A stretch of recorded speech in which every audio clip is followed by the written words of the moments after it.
Good morning दोस्तों, welcome back to my channel career zone and myself Joginder Kumar. So आज हम बात करते हैं कुछ नए फॉर्मूलों की। आज हम चार फॉर्मूले करेंगे। ठीक है, तो सबसे पहला फॉर्मूला है हमारा काउंट इफ। ये बहुत ही इंपॉर्टेंट फॉर्मूला है, मैं कंपनी में ऑलमोस्ट डेली ही इसको यूज करता हूँ।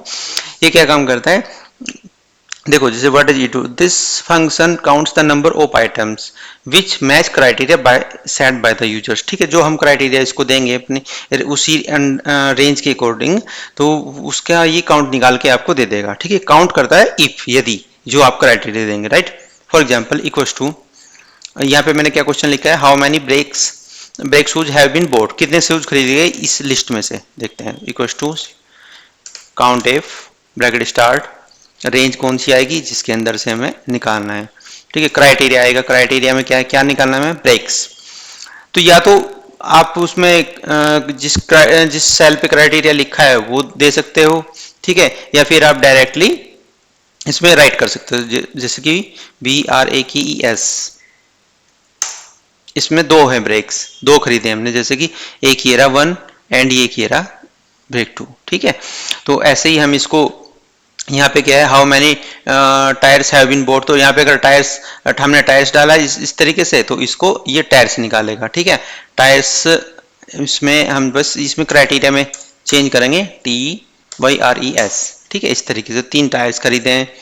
ऐसे ही ये क्या काम करेगा, कंट्रोल D कर देता हूँ, sorry, control Z control D, इसको करेंगे नीचे वाले को, और इसको चेंज करेंगे क्राइटेरिया यहाँ से यहाँ तक। हाँ, अब इसमें क्या है कि how many items cost 100 and above, 100 से किसी की कॉस्ट कहाँ पे ये, तो इस बार कहाँ पे फॉर्मूला लगेगा, equal to count if, range का नाम देंगे यहाँ से लेके यहाँ, ठीक है, कोमा लगाएंगे। क्राइटेरिया क्या होना चाहिए, क्राइटेरिया क्या होगा हमारा, ग्रेटर देन और इक्वल टू 100। कुछ गड़बड़ है फॉर्मूले में, गड़बड़ ये है कि रेंज हमने दो बार लगा दी, इसको हटा देते हैं। ये देखिए 5 टाइम्स इसमें ऐसे नंबर्स आए जो 100 एंड 100 से ऊपर है, 1 2 3 4 एंड 5, बस इस तरीके से निकाल देता है। फॉर एग्जांपल आपको क्राइटेरिया राइट नहीं करना है, क्राइटेरिया ऑलरेडी आपने किसी सेल के ऊपर लिखा, तो कैसे करेंगे, जैसे इसमें लास्ट में types the name of the items to the count.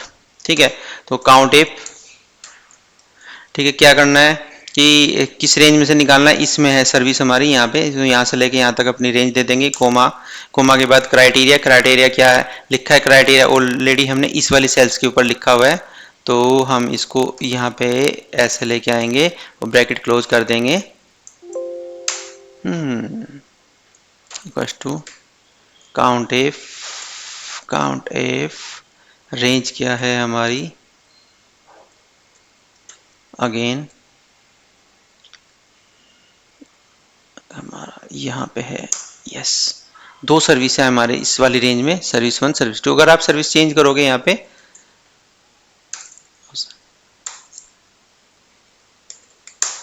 तो ये देखो 3 आ गया, राइट। तो इस तरीके से चेंज हो जाता है, आप चेंज करोगे लिस्ट में तो वो भी चेंज हो जाएगा काउंट। तो ये बहुत ही इजी फॉर्मूला है, इस तरीके से आप यूज करते हो, बहुत ही बेनिफिट भी है।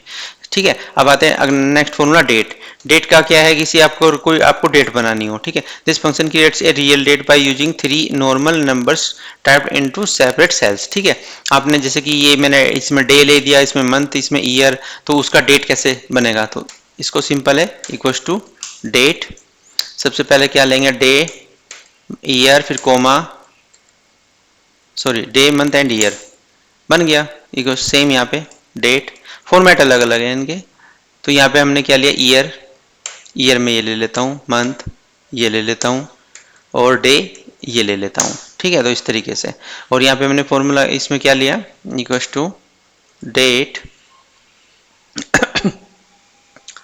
Year, month and day. तो आप देख रहे होंगे इसमें थोड़ा सा डिफरेंस है, ये जस्ट एक इसका फॉर्मेट है और कुछ नहीं है। फॉर्मेट आप यहाँ से चेंज कर सकते हैं, सबका अलग अलग, ये सबका एक साथ में। ठीक है, यहाँ पे जाएंगे, डेट पे जाएंगे, जो आपको फॉर्मेट सेलेक्ट करना है वो कीजिए, दैट्स इट। देखो मैंने तीनों की चेंज कर दी, इस तरीके से हो जाता है। ठीक है दोस्तों, तो ऐसे आप इसको कर सकते हैं, राइट। अब नेक्स्ट फॉर्मूला है हमारा डेटेड इफ। ये भी अच्छा फॉर्मूला है। ttdiff क्या काम करता है, the function calculate the difference between two dates, दो डेट आप उसको देंगे, उसका बीच का डिफरेंस निकाल के दे देगा। It can be shows the result in weeks, months और ईयर्स।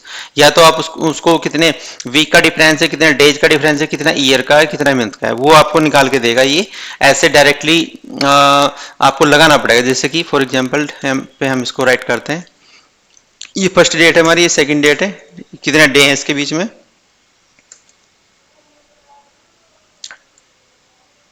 इफ, ठीक है।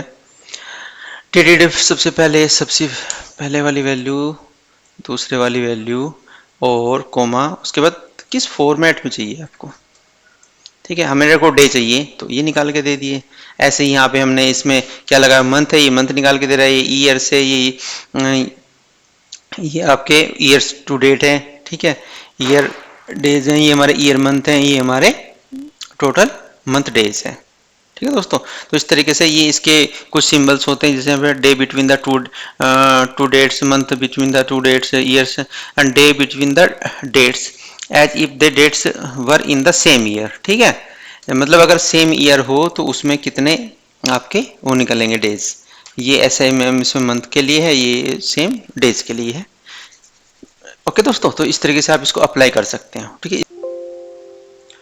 ठीक है दोस्तों, तो इस तरीके से ttdiff फॉर्मूला हमारा इसमें काम करता है एक्सेल में। और अब आते हैं डेट वैल्यू, फोर्थ फॉर्मूला।